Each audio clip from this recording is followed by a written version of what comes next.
Hi, Alana here, and I want to talk today about just some fun, creative holiday traditions that you can create with your readers. So I'm just going to throw out lots of ideas, and you can pick and choose any of these that might be fun for you to start a tradition with your readership. So one thing that can work really well is to throw in different kinds of games and things like that. People tends to have a little bit more free time this time of year. They tend to be a little bit more relaxed, so they might feel like doing a quiz, right? Take one of your characters or, a couple characters from your book. Which love interest are you, or which cowboy brother would you date? Things like that. Quizzes can be really fun.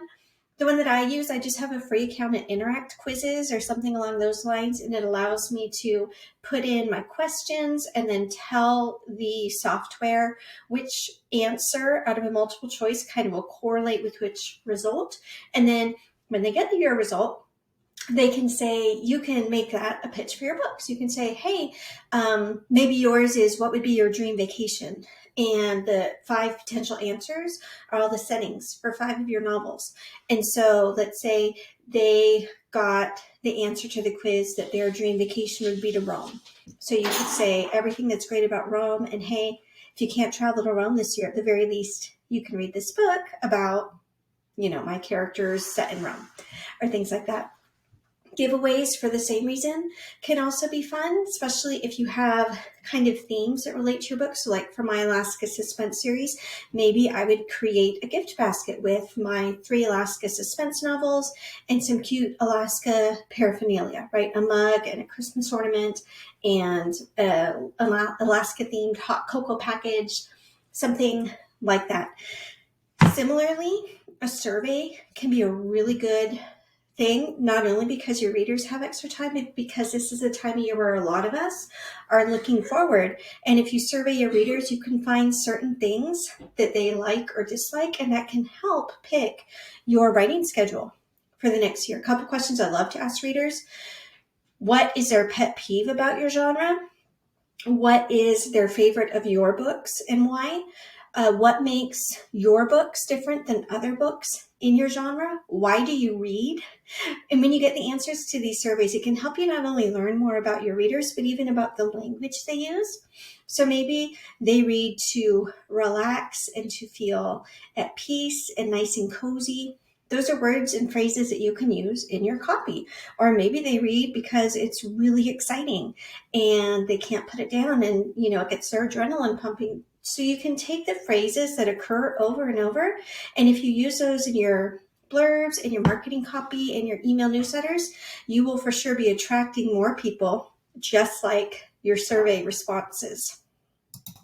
If you feel like handling paperbacks, you could offer to have people pay you directly for one of your paperback books that you will sign with a special gift note and gift wrap and send to somebody.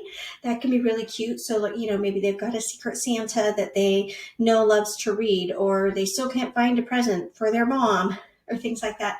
If you put some nice touches on it, maybe you add a bookmark and some really nice gift wrapping and a personal note, and maybe, I don't know, like a postcard that has a code so they can also see a short story on your website that's only accessible, with that link or something. It could be a really nice touch. Similarly, you could offer to send postcards to your readers. Now, some people are going to feel weird if you ask them for their address, but especially people that you have at least some kind of connection to. Maybe that's your ARC team.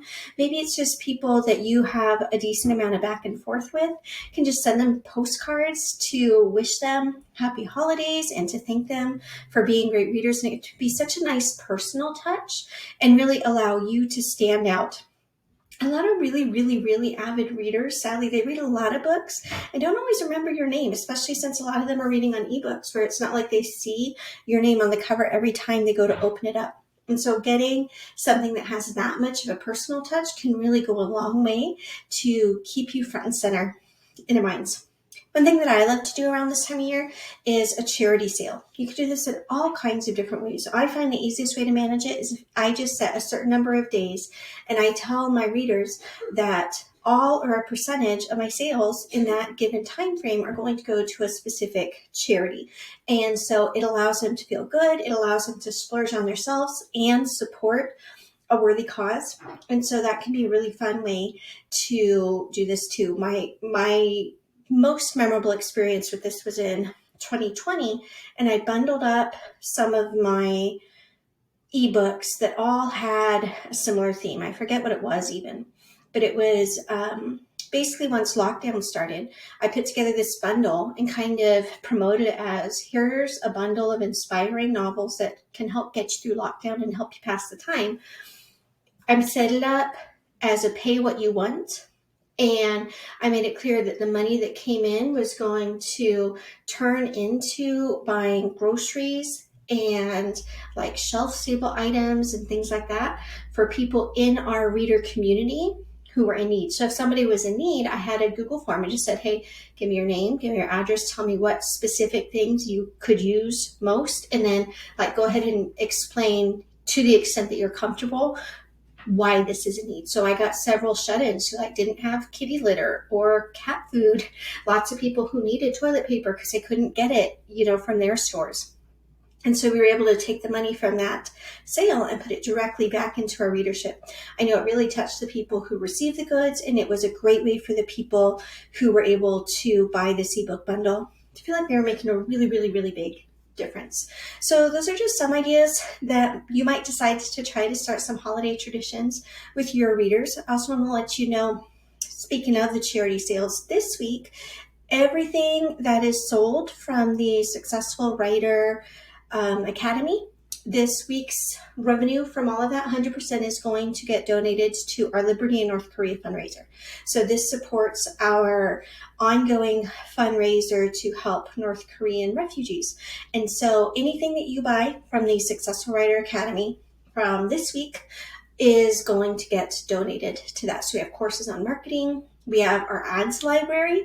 So if you want a really good place to start and really dive deep into ads this year, you can get a course on Facebook ads, Amazon ads, and BookBub ads in one bundle. That's at courses.alanaterry.com/library.